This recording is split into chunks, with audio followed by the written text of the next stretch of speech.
Mahigit 333 years sinakop ng Spain ang Pilipinas.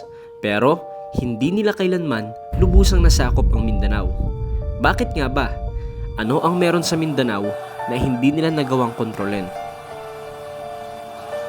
Noong sakupin tayo ng Spanya, halos buong Pilipinas ay nakuha nila. Sa loob ng 333 years, pinagharian nila ang Pilipinas.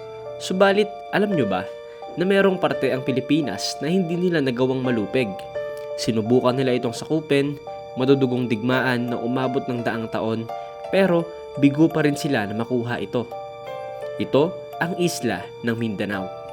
At ngayong araw, pag-uusapan natin kung bakit hindi nagawang nasakop ng Spain ang Mindanao. Bago dumating ang mga Kastila, ang Pilipinas ay isang kapuluang halos hindi pa nagagalaw.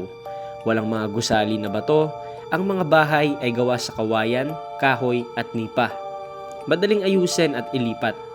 Hindi ito dahil sa kahirapan, kundi dahil namumuhay talaga sa kalikasan ang mga ninuno natin. Makakapal na kagubatan, malinis na ilog, lawa at saganang mga karagatan. Bago ang mga Kastila, ang Pilipinas ay binubuo ng mga barangay at bawat isa ay pinamumunuan ng isang datu. Ang mga sinaunang Pilipino ay aktibo at sanay sa mga pisikal na trabaho, mangisda, magsaka at makipagdigma. Simple ang mga kasuotan, nakabahag, nakatapis, may mga nakaalahas, sa ibang lugar naman ay nababalot ng tato, simbolo ng tapang at karanasan. Noong mga panahong ito, nakikipagkalakaran na ang mga Pilipino sa mga Intsek, Indiano at sa Malay World.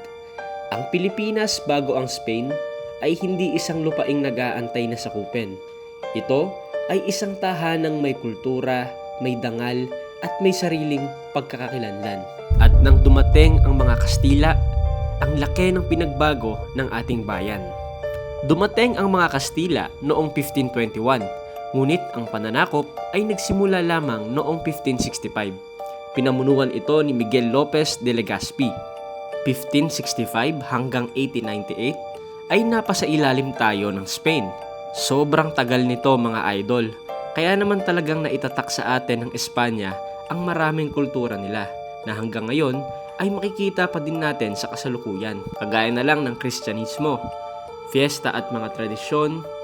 Wika, alam nyo ba na mahigit 3,000 words ang wikang Espanyol na ginagamit nating mga Pilipino hanggang sa kasalukuyan?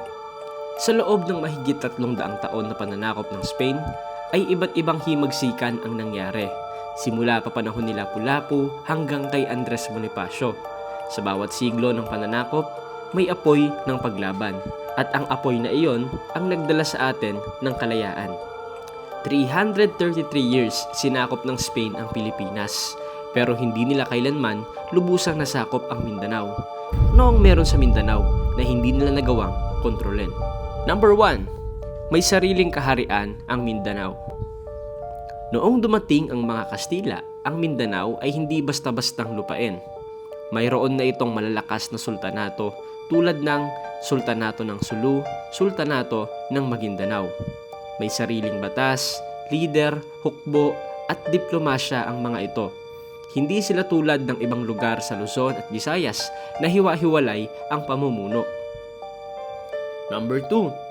Islam ang pananampalataya ng Mindanao. Isa sa pangunahing layunin ng Spain ay ang ipalaganap ang Kristyanismo. Ngunit sa Mindanao, Islam na ang relihiyon ng mga tao bago pa man dumating ang mga Kastila. Dahil dito, matindi ang pagtutol ng mga Muslim sa pananakop. Para sa kanila, hindi lang ito laban para sa lupa, kundi laban para sa pananampalataya at pagkakakilanlan. Number 3. Matinding paglaban ng mga Moro. Ang mga Kastila ay paulit-ulit na nagpadala ng hukbo sa Mindanao. Ngunit, lagi silang nakakatagpo ng matitinding mga kalaban. Ang mga mandirigma ay tinatawag na Moro. Sila ay sanay sa digmaan, marunong sa dagat at lupa, gumagamit ng gerilya at biglaang pag-atake. Dahil dito, maraming Kastilang sundalo ang namatay at umatras. Number 4. Heograpiya ng Mindanao. Hindi rin naging madali ang lokasyon ng Mindanao para sa mga Kastila dahil ito ay mabundok, maraming kagubatan, malalayong isla na hindi sanay ang mga Kastila sa ganitong klase ng lupain. Samantalang ang mga lokal ay kabisado ang bawat sulok at galawan dito. Number 5, mas pinili ng Spain ang Luzon at Visayas. Sa halip na ubusin ang lakas sa Mindanao, mas pinili ng Spain na ituon ang kanilang kontrol sa Luzon at Visayas, lalo na sa Manila dahil ito ang sentro ng kalakalan. Dito nangyayari ang mga major transactions ng iba't ibang bansa sa Pilipinas. Para sa kanila, masyadong magastos at delikado ang tuluyang pagsakop sa Mindanao. Number 6, tulong mula sa ibang bansa. May ugnayan ang mga sultanato ng Mindanao sa iba't ibang bansa tulad ng Malay States, Borneo at Ottoman Empire. Nakakatanggap sila ng armas, kaalaman at suporta, isang bagay na lalong nagpahirap sa pananakop ng Spain sa Mindanao. Sa huli, hindi kakulangan sa lakas ang dahilan ng pagkabigo ng Spain, kundi ang tapang, pagkakaisa at matibay na paninindigan ng mga taga Mindanao. Hanggang ngayon, ang kasaysayang ito ay paalala na hindi lahat ay kayang sakupin ng dayuhan. Kung nabigo ang Spain sa Mindanao, ang tanong ngayon, ano pa kaya ang kayang ipaglaban ng isang bayang buo ang paninindigan?